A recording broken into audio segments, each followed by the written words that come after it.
नमस्कार मित्रांनो, पुन्हा एकदा स्वागत आहे आपल्या यूट्यूब चॅनलमध्ये, ज्याचं नाव आहे लर्न लिफ्ट MAR. MAR म्हणजे मराठी. तर आज आपण बघणार आहोत जावास्क्रिप्टमध्ये मॉड्यूल्स कोणत्या पद्धतीने असतात. तर जावास्क्रिप्टमध्ये मॉड्यूल्स जे आहेत ते आपल्याला आपला कोड जो आहे तो सेपरेट करण्यासाठी मदत करतात, आणि जो कोड जो असतो तो कोड मेंटेन करण्यासाठी सुद्धा त्याची हेल्प होते.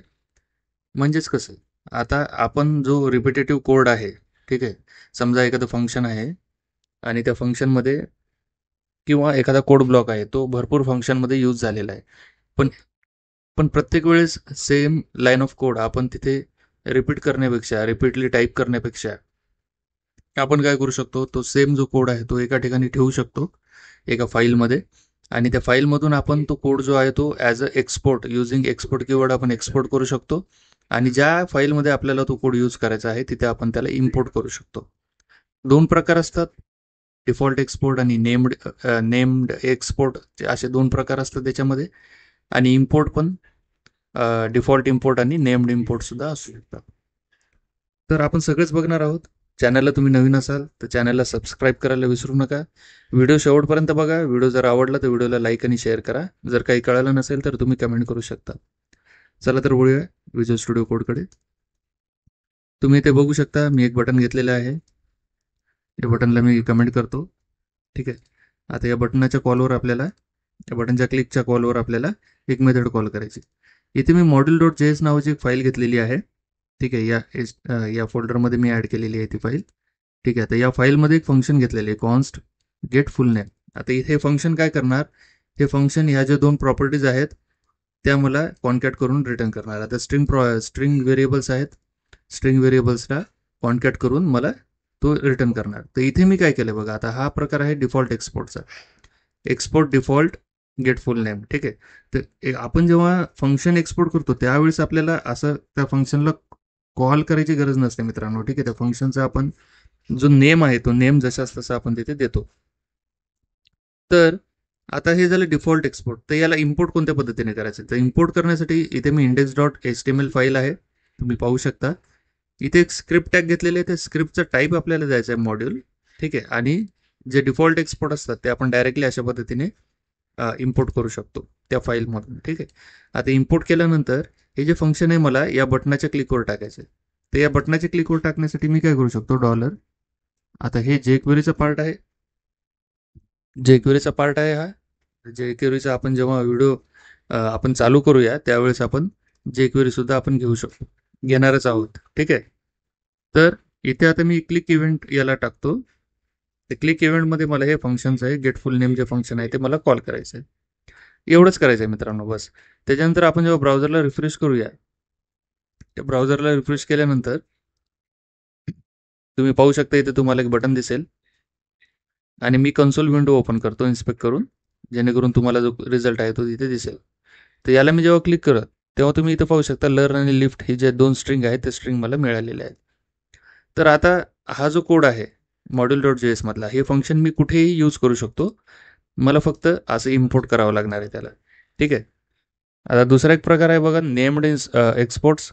तर नेम एक्सपोर्ट्स म्हणजे कसं असतं, आपण काही व्हेरिएबल्स जे आहेत ते व्हेरिएबल, आता फॉर एक्झाम्पल आता हे मी व्हेरिएबल इथे एक्सपोर्ट करतो. ठीक आहे.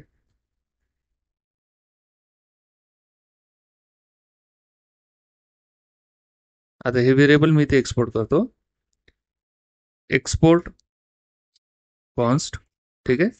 आणि त्याच्यानंतर एक्सपोर्ट कॉन्स्ट एल नेम आणि export const gate full name. आता मला काय करायचं इथे, मला आता डिफॉल्ट एक्सपोर्टच्या ऐवजी मला काही जे काय आता इथे एक्सपोर्ट्स, मल्टिपल एक्सपोर्ट्स आहेत ते मला कॉमाने मी इथे याला एक्सपोर्ट करू शकतो. ठीक आहे, कॉमाने. तर हे जर मल्टिपल एक्सपोर्ट्स, तर मल्टिपल एक्सपोर्ट करण्यासाठी आपल्याला कर्ली ब्रॅकेटचा यूज करावा लागतो, ऑब्जेक्टचा सिंटॅक्स. ठीक आहे. कर्ली ब्रॅकेटचा यूज करून कॉमाने आपल्याला जेवढे काही एक्सपोर्ट्स आहेत, ते जे एक्सपोर्ट्स आहेत ते आपल्याला आपण एक्सपोर्ट करू शकतो. ठीक आहे. तर आता मी हे एफ नेम आणि एल नेम जे आहे ते इम्पोर्ट करतो index.html मध्ये कोणत्या पद्धतीने. ठीक आहे. तर इम्पोर्ट करण्यासाठी मला कर्ली ब्रॅकेटचा यूज करावा लागणार इथे, कारण की मल्टिपल इम्पोर्ट जेव्हा असतील, ठीक आहे, तर तेव्हा मल्टिपल इम्पोर्ट्ससाठी मला कर्ली ब्रॅकेटचा यूज करावा लागतो. आता मी इथे एफ नेम करतो आणि एल नेम, एफ नेम आणि एल नेम, ठीक आहे. तर जे व्हेरिएबलचे नेम आहे ते प्रॉपरली आपल्याला इथे द्यावे लागतात, ज्या पद्धतीने आपण एक्सपोर्ट करतोय त्या पद्धतीने. तर आता या फंक्शनच्या ऑन क्लिकवर, ठीक आहे, एक फंक्शन मी कॉल करतो. ऑन क्लिकवर मला आता कन्सोल लॉग करायचंय, जे आता मी इथे कन्सोल लॉग केले, ठीक आहे. हे कन्सोल लॉग मी सेम इथे उचलतो आणि इथे टाकतो. तर तुम्ही पाहू शकता जे एफ नेम आणि एल नेम आहेत त्या दोन्ही व्हॅल्यूज मला इथे, एक सेकंड, डुप्लिकेट एक्सपोर्ट ऑफ, ठीक आहे, एक्सपोर्ट, एक सेकंड हा. नेम्ड इम्पोर्टचं कसं असतं, अच्छा, आपल्याला इथे एक्सपोर्टची काही गरज नाहीये. एक्सपोर्ट आपण एकदाच देऊ शकतो. जर आपण इथे एक्सपोर्ट दिलं, ठीक आहे, तर आपल्याला या एक्सपोर्टची काही गरज नाही, ठीक आहे. आपण डायरेक्टली त्याला इम्पोर्ट करू शकतो.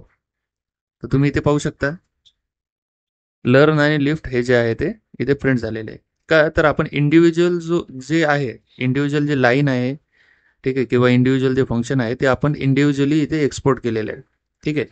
तर एक्सपोर्ट करताना दोन प्रकार आहेत. एक तर डिफॉल्ट एक्सपोर्ट. डिफॉल्ट एक्सपोर्टमध्ये आपण फक्त एक सिंगल इलेमेंट आपण एक्सपोर्ट करू शकतो, ठीक आहे. आता आपल्याला आलियाज पण देता येतात तिथे. आलियाज मी तुम्हाला आधीच्या व्हिडिओमध्ये सांगितलं होतं.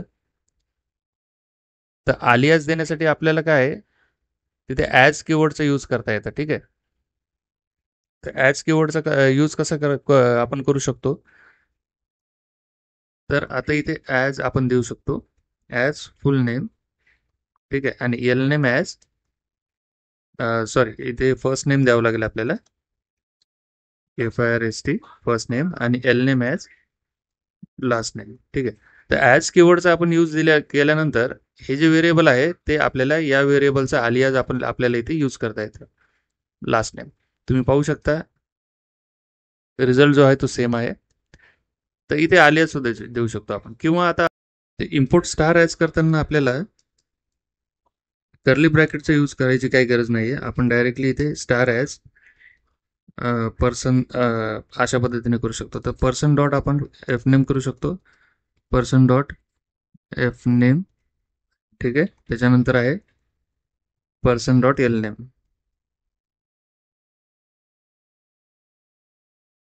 पर्सन डॉट एफ नेम आणि पर्सन डॉट एल नेम आपण इथे घेऊ शकतो. तुम्ही इथे बघू शकता लर्न आणि लिफ्ट अशा पद्धतीचं आहे. तर असे काही प्रकार आहे त्याच्यामध्ये. पहिला आहे बघा डिफॉल्ट एक्सपोर्ट. आपण बघितलं होतं डिफॉल्ट एक्सपोर्टला.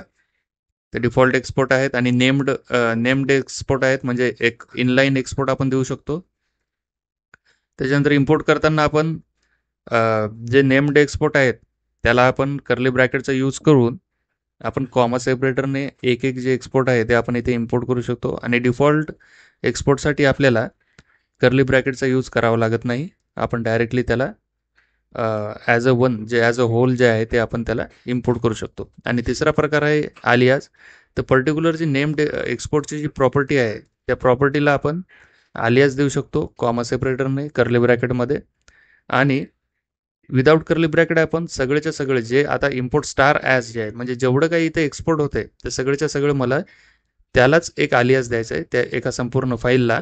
तर मी इथे त्या फाईलचं नाव किंवा एखादं कस्टम मी इथे नाव इथे देऊ शकतो आणि ते नाव डॉट असं ॲक्सेस करून जेवढे काही एक्सपोर्ट इथे आहेत ते एक्सपोर्टला मी ॲक्सेस इथे करू शकतो. तर आजचा व्हिडिओ तुम्हाला कसा वाटला मला नक्कीच कळवा. तुम्हाला व्हिडिओ आवडला असेल तर व्हिडिओला लाईक करा आणि चॅनलला सबस्क्राईब करायला विसरू नका मित्रांनो. धन्यवाद.